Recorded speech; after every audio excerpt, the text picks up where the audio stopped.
Madam నమస్తే అండి. నమస్తే. మేడం ప్రభుత్వ పనితీరు ఎలా అనిపిస్తుందండి మీకు? కొత్త ప్రభుత్వం పర్లేదు సార్. కాకపోతే డిఎస్సి అన్నారు, అది వదిలేమన్నారు, మళ్ళీ క్యాన్సిల్ చేయటం అది కొంచెం ఇబ్బందిగా ఉంది.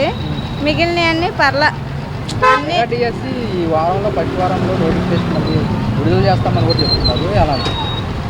చేస్తే మంచిది సార్. ఈ మధ్యలో ఈ ఎగ్జామ్కి ఏజ్ అయిపోయే వాళ్ళు ఉంటారు, ఉండేవాళ్ళు ఉంటారు. ఏజ్ అయిపోయే వాళ్ళకంటే ముందే అంటే సంవత్సరంలోనే అది వదిలినట్టయితే రాసుకుంటారు కదా, వాళ్ళు ఇబ్బంది పడకుండా ఉంటారు.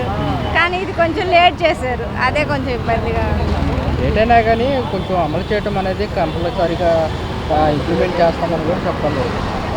ఇంప్లిమెంట్ అంటే చేయడం మంచిదే అండి. మిగిలిన వాళ్ళన్నా ఉంటారుగా, వాళ్ళు పోయినా. కానీ నిరుద్యోగులు ఎక్కువగా ఉన్నారు, వాళ్ళని లేకుండా చేస్తే అది మంచిది. నిరుద్యోగులకు కూడా సంబంధించి కూడా యువతకి సంబంధించి కూడా 3,000 కూడా ఇస్తామని చెప్పారు నిరుద్యోగులు అన్నారు.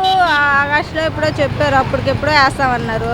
అది ఎంత వడ్డీకి అమలు లేదు. అన్ని లిస్ట్ ఇస్తున్నారు అన్నారు. అందరు చేతిలో పట్టుకొని ఉన్నా కానీ దాన్ని ఒక్కళ్ళు కానీ దాని గురించి తర్వాత మాట్లాడిన వాళ్ళు లేరు. మేడం ముఖ్యంగా చూసుకున్నట్టయితే నిన్న ఉగాది రోజున సూపర్ సిక్స్ పథకంలో భాగంగా మహిళలకు ఉచిత బస్సు ప్రయాణం అని చెప్పారు కదా. నిన్న ప్రస్తావనే రాలేదంటూ కూడా కొంతమంది మహిళలు అంటున్నారు. మీరు నేనైతే ఎక్కడ మాట వినలేదండి, నాకైతే తెలియదు. ఒకవేళ కనుక ఇంప్లిమెంట్ చేస్తే ఎలా ఉంటుంది అంట ఉచిత బస్సు ప్రయాణం? బాగానే ఉంటుంది. అన్నిటి ఇది ఇచ్చి వేరే వాటిని ధరలు పెంచితే బాగోదుగా. నిన్న మాజీ సీఎం జగన్మోహన్ రెడ్డి ఉగాది వేడుకలో పాల్గొన్నారు. పూజారి గారు మాట్లాడుతూ నెక్స్ట్ మళ్ళీ జగన్మోహన్ రెడ్డి అధికారంలోకి వచ్చే ఛాన్స్ కనపడుతుందని చెప్పడం కూడా జరిగింది. మీరేమంటారు? అది దాని గురించి అంటే వాళ్ళకి చెప్పలేము. అది కాక వాలంటీర్లు అన్నారు, పాపం వాళ్ళకే జాబ్స్ ఇస్తానన్నారు. వాళ్ళ గురించి కానీ పట్టించుకుంటామని సంవత్సరం పొడుగును లాగేసేసారు. ఈ ఉగాదికి ఇస్తామన్నారు, దాని గురించి మాట్లాడలేదు. వాళ్ళకి శాలరీ పెంచుతామన్నారు, దానికి తగ్గ అది చేయించుకుంటారు కదా. ఏదైనా పని చేయించుకోవాలి వాళ్ళు. అట్లా సగం నిరుద్యోగ వృత్తి పోయింది కదా. అది నిరుద్యోగ వృత్తి పోయిందంటే వాలంటీర్ ఉన్న వాళ్ళకైనా కొంత మేలు కదా, ఉపశమనంగా ఉంటుంది. దాంట్లో పీజీలు డిగ్రీలు అన్నీ చేసిన వాళ్ళు ఉంటున్నారు. వాళ్ళు దానికోసంగానే పాకులాడుతున్నారు కదా. ఆ డిగ్రీ చేసిన వాళ్ళైనా, ఇంటర్ పీజీ అన్నీ చేసిన వాళ్ళైనా కానీ చిన్న 10,000కైనా 5,000కైనా దేనికోదానికి మన ఇంట్లో అవసరానికి పనికొస్తాయని పాపం వాళ్ళు వాటికే కానీ ప్రిపేర్ అయ్యి పాపం పోరాటం చేస్తున్నారు. వాళ్ళకన్నా కొంచెం ఇస్తే ఉపశమనంగా ఉండేది కదా. ఈ ఉగాదికి వస్తుంది అన్నారు, మళ్ళీ దాని గురించి మాటలు ఏమీ లేవు. నిన్న డిప్యూటీ సీఎం పవన్ కళ్యాణ్ గారు అలాగే సీఎం గారు ఉగాది వేడుకల్లో P4 సర్వే అని చెప్పేసి కొత్త కార్యక్రమానికి శ్రీకారం చుట్టారు. అంటే పేదవారి నిర్మూలన మంచిదే కదా చేస్తే, కానీ తొందరగా చేయటమే మంచిది. ప్రతి ఒక్కళ్ళకి ఏదో ఒక ఇబ్బందులు ఉంటాయి. అది వాటికి వచ్చిందంటే పేదరిక నిర్మూలన అనేది వచ్చిందంటే కొంత ఉపశమనంగా ఉంటుంది వాళ్ళకైనా కానీ. త్వరగా చేయాలి. పవన్ కళ్యాణ్ గారు మాట్లాడుతూ రాష్ట్రం కష్టాల్లో ఉంది, దాన్ని సరైన అభివృద్ధి చేస్తారనే నేను చంద్రబాబు నాయుడు గారికి మద్దతు ఇచ్చానని చెప్పడం కూడా జరుగుతుంది. మీరు అది దానికి మద్దతు అనేది ఆయన సొంత అభిప్రాయం అనుకోవచ్చు, లేదా వాటి కోసం అనుకోవచ్చు.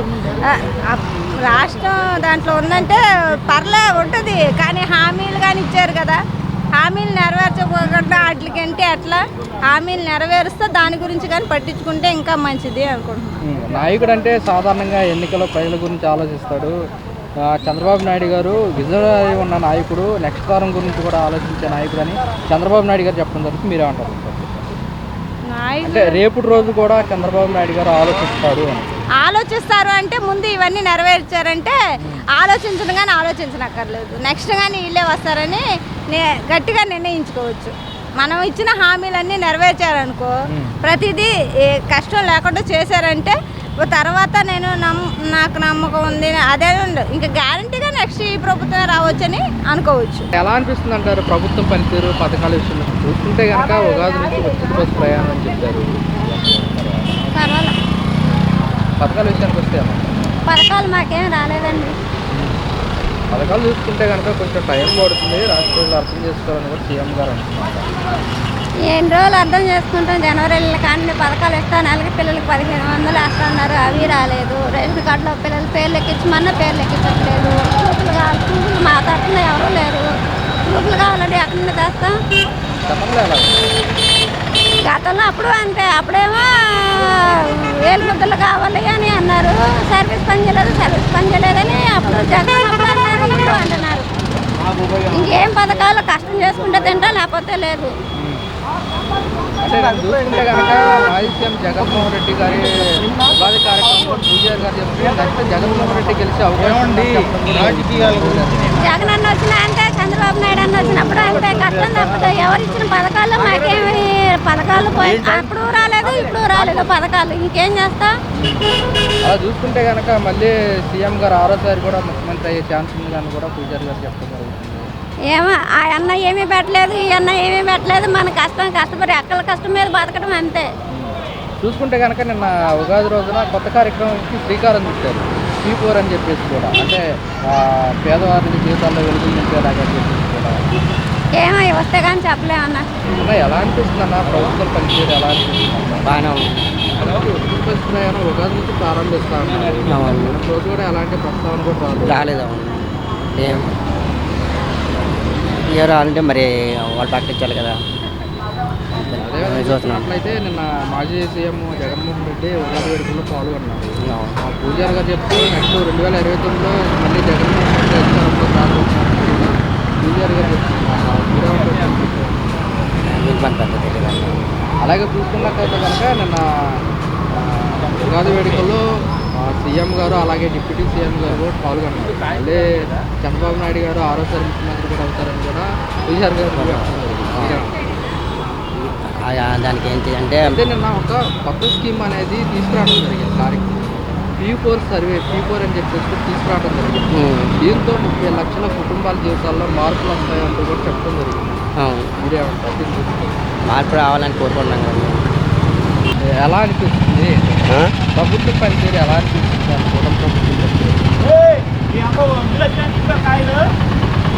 ఇంకా ఏం లేదండి, ఇంకా టైం ఉందిగా, 2 ఏళ్ళగా అయింది. ముఖ్యంగా చూసుకుంటే కనుక ఉగాది నుంచి మహిళలు ఉచిత బస్సు ప్రయాణం చెప్పారు. అది ప్రస్తావన కూడా రాలేదు. మరి అదే అండి, అదే నిరాశగా ఉంది. వాగ్దానం చేశారు కానీ నెరవేర్చలే. ప్రజలంతా కూడా ఎంతో చూశారు, అది నెరవేర్చలేదు. అది బాధగానే ఉంది. చూసుకుంటే కనుక నిన్న మాజీ సీఎం జగన్మోహన్ రెడ్డి ఉగాది వేడుకల్లో పాల్గొన్నారు. పూజారి గారు చెప్తూ నెక్స్ట్ జగన్మోహన్ రెడ్డి అధికారంలోకి వచ్చే అవకాశం ఉందని కూడా ఆయన చెప్పడం. అలాగే అంటారు, అధికారంలోకి వస్తే అంటారు. ముందు పని చేయాలిగా, వాళ్ళ సపోర్ట్ చేయాలిగా, గవర్నమెంట్ సపోర్ట్ చేసి మాట్లాడాలి. మీరు చేయండి అని వాళ్ళకి చెప్పాలి. వాళ్ళు చేయని పనులు ఉంటే మీరు చేయండి అని గవర్నమెంట్ ప్రెస్ చేయాలి. వాళ్ళు మా అధికారంలోకి వస్తే అంటే అది తర్వాత సంగతి. అలాగే చూసుకుంటే కనుక నిన్న సీఎం గారు అలాగే డిప్యూటీ సీఎం పవన్ కళ్యాణ్ గారు కూడా ఉగాది వేడుకల్లో పాల్గొన్నారు. దీనికి సంబంధించి కూడా నిన్న కొత్త కార్యక్రమానికి శ్రీకారం చుట్టారు. P4 సర్వే అని చెప్పేసి, ఇది పేదల జీవితాల్లో వెలుగులు నింపే సర్వే అని చెప్పేసి చెప్పడం జరిగింది. మాకు ఒక ఇల్లు ఇవ్వమని చూడండి. ఒక ఇల్లు, మాకు ఇల్లు సొంత ఇల్లు లేక 30 సంవత్సరాలు అద్దెంట్లో ఉంటున్నాం. ఇల్లు కట్టించి పెట్టమండి. ఎవరో ఏ ప్రభుత్వం అయినా కానీ అద్దెలు కట్టుకోలేకపోతున్నాం. అదే పల్లెల్లో ఉండే వాళ్ళకి 3 సెంట్లు, పట్టణాల్లో ఉండే వాళ్ళకి 2 సెంట్లు అన్నారు కానీ ఏది ఇంకా లేదుగా, చేయలేదుగా. అది జగన్మోహన్ రెడ్డి గారు ఇచ్చారు అప్పట్లో సెంటింగ్ 25. అది ఇల్లు ఎక్కడో అడవిలో కొండల్లో ఇచ్చారు. ఎక్కడ కట్టుకుంటాం అక్కడ. కట్టుకునే వాళ్ళు ఉంటే కట్టుకున్నారు, మేము కట్టుకోలేదు. మరి మాకు ఇల్లు ఉంటే చాలు, సొంత ఇల్లు. డిప్యూటీ సీఎం పవన్ కళ్యాణ్ గారు మాట్లాడుతూ రాష్ట్రం గాడి తప్పింది కాబట్టి నేను చంద్రబాబు నాయుడు గారికి మద్దతు తెలిపాను, రాష్ట్రం గాడి పట్టిందని కూడా చేసిన వ్యాఖ్యలు ఎలా చూడొచ్చు? మద్దతు తెలిపాను ఏమండి, అది మాకు తెలియదు. మరి మాకు సొంత ఇల్లు లేదు. 30 సంవత్సరాల నుంచి అద్దెంట్లో ఉంటున్నాం. మాలాంటి పేదలకే ఇల్లు ఇస్తే మేము సంతోషిస్తాం. సార్, ప్రభుత్వం పనితీరు ఎలా అనిపిస్తుంది అంటారు? ఏంటి మీ అభిప్రాయం? ఏముంది, ఎవరున్నా మాకైతే ఉపయోగం ఏముంటుంది. మా పని మేము చేసుకుంటూ ఉంటాము. ఆ ప్రభుత్వం అన్నా ఉపయోగం లేదు, మాకు ఈ ప్రభుత్వం ఉపయోగం. ఏదో పరిపాలన జరుగుతుంది బాగానే. ముఖ్యంగా చూసుకున్నట్లయితే మాజీ ముఖ్యమంత్రి జగన్మోహన్ రెడ్డి ఉగాది వేడుకల్లో పాల్గొన్నారు. అయితే పూజారి గారు చెప్తూ నెక్స్ట్ 2029లో జగన్ సీఎం అయ్యే అవకాశం ఉందంటూ కూడా అతను చెప్పడం అవ్వచ్చు, చెప్పలేము. అదేవిధంగా చూస్తుంటే మరి నిన్న డిప్యూటీ సీఎం పవన్ కళ్యాణ్ గారు చంద్రబాబు నాయుడు గారు ఉగాది వేడుకల్లో పాల్గొన్నారు. బీ4 సర్వే అని కూడా తీసుకురావడం జరిగింది. ఇది పేదల జీవితాల్లో వెలుగులు నింపేదని చెప్పేసి మీరే అంటారు. ఎవరు పేదవాడు ఎవరు గొప్పవాడు వాళ్ళ అందరూ పేదవాళ్ళే అందరూ గొప్పవాడు. అప్పుడు ఎవడు పేదవాడు అనుకోవడానికి లేదు గొప్పవాడు అనుకోవడానికి లేదు అందరూ వాడు. ఆడు పేద గొప్ప అనుకోవటానికి ఏం లేదు. నెక్స్ట్ సీఎం కూడా చంద్రబాబు నాయుడు గారు అవుతారని కూడా అక్కడ ఉన్న పూజారిగా చెప్పడం జరిగింది. ఎవరు అధికారంలో ఉంటే వాళ్ళ తరఫున మాట్లాడటం కామన్ అది. అంతేగాని వాళ్ళు చెప్పినంత మాత్రాన ఎవరో జరుగుతారు ఎవరో ఇదవుతారు అనుకుంటే కాదు. అది ఎవరు అనుకూలంగా వాళ్ళు చెప్తూ ఉంటారు అంతే. ఏ ప్రభుత్వం ఉంది ఆ ప్రభుత్వం అనుకూలంగా పొందరు గారు మాట్లాడడం కామన్ అది. అన్న డిప్యూటీ సీఎం గారు పవన్ కళ్యాణ్ గారు మాట్లాడుతూ రాష్ట్రం గాడి తప్పింది, గాడి పెట్టడానికి చంద్రబాబు నాయుడు గారికి మద్దతు తెలిపానని చెప్పడం కూడా జరుగుతుంది. ఈ 9 నెలలు ఏం గాడి పెట్టాడు? ఏం గాడిలో పెట్టాడు? అతని గురించి వద్దు. పవన్ కళ్యాణ్ గురించి చంద్రబాబు నాయుడు అంటే కాదు పెద్దగా, జగన్మోహన్ రెడ్డి పెద్దది కాదు. అతని పద్ధతి పాడు ఏమీ లేదు. ఎందుకు అతని సంగతి మొన్నీ ఎవరికి ఎక్కువ ఆయన డిప్యూటీ సీఎం అంటే నాకన్నా ఉరుగుద్దా, లేకపోతే చంద్రబాబు నాయుడు ముఖ్యమంత్రి ఉంటే నాకన్నా ఉరుగుద్దా, జగన్మోహన్ రెడ్డి ఉంటే నాకన్నా ఉరుగుద్దా? నాకేమో లేదు, నా పని నేను చేసుకోవాలి. సరే ఎలా ఉందండి ప్రభుత్వం పనితీరు చూస్తే అంటే ఎలా ఉందంటారు పథకాల విషయంలో? కానీ మీరేమంటారు? అభిప్రాయం ఏముందన్న సామాన్య మానవుడినే నేను కూడా. అయ్యా కొన్ని ప్రాంతాల్లో బాగా జరుగుతున్నాయి. మీరు పథకాలు అన్నారు కనుక చెప్తున్నా. కొన్ని చోట్ల ఎవరి లోపమే కానీ సరిగా అందట్లేదు. అది ఇంక అంతకంటే మనం ఇంక చెప్పే విషయం ఏముంది? కొంత వాళ్ళ దృష్టికి వస్తే కొన్ని ఇంకా మెరుగవుతాయి నా అభిప్రాయం. కొన్ని చోట్ల సరిగ్గా జరగట్లేదు అయ్యా. అది ముఖ్యంగా చూసుకున్నట్లయితే మహిళలకు ఉచిత బస్సు ప్రయాణం ఉగాది నుంచి ప్రారంభిస్తామని చెప్పడం కూడా జరిగింది గతంలో. అయితే నిన్న ఉగాది కూడా ప్రజలందరూ ఎదురు చూశారు. ఆ పథకం గురించి అలాంటి ప్రస్తావన రాలేదని చెప్పేసి కూడా పబ్లిక్ అంటున్నమాట. మీరేమంటారు సార్? ఇప్పుడు వాళ్ళకి వచ్చిందో రాలేదా? నాకు మహిళలకి ఉచిత ప్రయాణం వచ్చిందా? రాలేదు. వస్తేనంటారా? ఇప్పుడు తెలంగాణ వచ్చింది. వాళ్ళు ఎన్ని ఇబ్బందులు పడుతున్నారో మనం చూస్తూనే ఉన్నాం కదా. వాళ్ళు చెప్పడం కానీ మనం ఈ న్యూస్లో కానీ చూస్తున్నాం కదా. దానివల్ల అందరికీ ఆమోదించదగ్గ విషయం అయితే అది చేస్తే మంచిదే అయ్యా. వాళ్ళతో పాటు పెద్దవాళ్ళని అంటే నాలాంటి వృద్ధుల్ని కొంచెం వాళ్ళని కూడా ఏదైనా చూసుకొని కొంచెం వాళ్ళకి కూడా రాయితీ ఇస్తే బాగుంటుందని. ఇప్పుడు ఎందుకంటే ఏ పని లేకుండా అంటే దీంట్లో ఫార్వర్డ్ ఉన్నారు, బ్యాక్వర్డ్ ఉన్నారు. ఫార్వర్డ్ ఉన్నారు. లేని వాళ్ళకు కూడా కొంచెం ఆసరా కల్పిస్తే వాళ్ళు కూడా మంచిదని నా అభిప్రాయం. నా ముఖ్యంగా చూసుకున్నట్లయితే మాజీ సీఎం జగన్మోహన్ రెడ్డి ఉగాది వేడుకల్లో పాల్గొన్నారు. పూజారి గారు మాట్లాడుతూ నెక్స్ట్ 2029లో జగన్మోహన్ రెడ్డి సీఎం అయ్యే అవకాశం ఉందని కూడా చెప్పడం జరుగుతుంది. ఇది ఎవరి అంచనాలు వాళ్ళు ఉంటాయి నాన్న. ఎవరిని మనం తప్పు కట్టకూడదు. ఆయన చేసే మంచి పనులు ఆయన చేశారు, ఈయన చేసే మంచి పనులు ఈయన చేస్తున్నారు.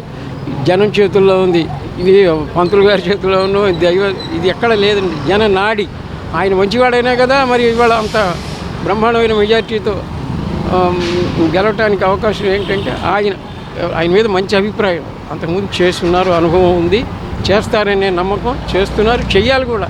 చేస్తే కలకాలం మనందరికీ మంచి నాయకుడే కొన్ని సంవత్సరాల పాటు ఆయన వర్ధించడానికి అవకాశం ఉంది. అలాగే నిన్న డిప్యూటీ సీఎం పవన్ కళ్యాణ్ గారు సీఎం గారు ఉగాది వేడుకల్లో పాల్గొన్నారు. అయితే దీనికి సంబంధించి కూడా P4 సర్వే అని చెప్పేసి కూడా కొత్త కార్యక్రమానికి శ్రీకారం చుట్టారు. అంటే పేదరికాన్ని నిర్మూలించడానికి అని చెప్పేసి మీరే ఈ పేదరిక నిర్మూలన అనేదండి ఇవాళ ఏం కొత్తది కాదు. ఇది ఒక్కరి వల్ల అయ్యేది కాదమ్మా. ఇంకోటి ఏంటంటే ఇది చాలా దృష్టి పెట్టి దాని మీద ప్రత్యేక శ్రద్ధ తీసుకుంటే ఒక్కసారి అవ్వదండి. నెమ్మది దీనికి వీళ్ళు కూడా సహకరించాలి. అందరూ సహకరిస్తేనేగా ఏదైనా, లేకపోతే అవ్వదు కదండి. అది నా అభిప్రాయం మాత్రం. అది డిప్యూటీ సీఎం పవన్ కళ్యాణ్ గారు మాట్లాడుతూ రాష్ట్రం గాడి తప్పింది, రాష్ట్రం గాడిని సరైన గాడిలో పెట్టుకోవడానికి నేను చంద్రబాబు గారికి మద్దతు తెలిపానని చెప్పడం జరిగింది. మీరేమంటారు? మంచి పని చేశారు. ఇప్పుడు ఆయన ఉండాలి ప్రతిపక్షంగా. వారు తీసుకునే నిర్ణయాలు ధర్మబద్ధంగా ఉండాలి. తీసుకుంది అందరికీ సంతోషమే. నాకంటే ఎక్కువ సంతోషించిన వాళ్ళు కూడా ఉన్నారు. కానీ మీకు ఇచ్చిన అవకాశాన్ని భగవంతుడు మీరు సద్వినియోగం చేసుకుంటే ఇంకా మంచి పేరు తీసుకొచ్చుకుంటారు, మనందరికి కూడా మంచి జరుగుతుందని నా అభిప్రాయం. నాయకులు అంటే ఎన్నికల ప్రచారాల్లోనే కాదు, చంద్రబాబు నాయుడు గారు నెక్స్ట్ తరాన్ని కూడా ఆలోచించే నాయకుడు అంటూ కూడా పవన్ కళ్యాణ్ గారు అంటున్నారు. వాస్తవం. ఇప్పుడు ఆ దృష్టితో ఉండబట్టే చేయబట్టే మరి ఇవాళ మంచి రిజల్ట్స్ వచ్చినాయి. మొన్న ఇట్టే కనుక చేయించుకుంటూ మంచి అభిప్రాయం, మంచి దోవ చూసుకుంటూ వెళ్తే కలకాలం నిలబడటానికి మంచి అవకాశం ఉన్నదని నా అభిప్రాయం.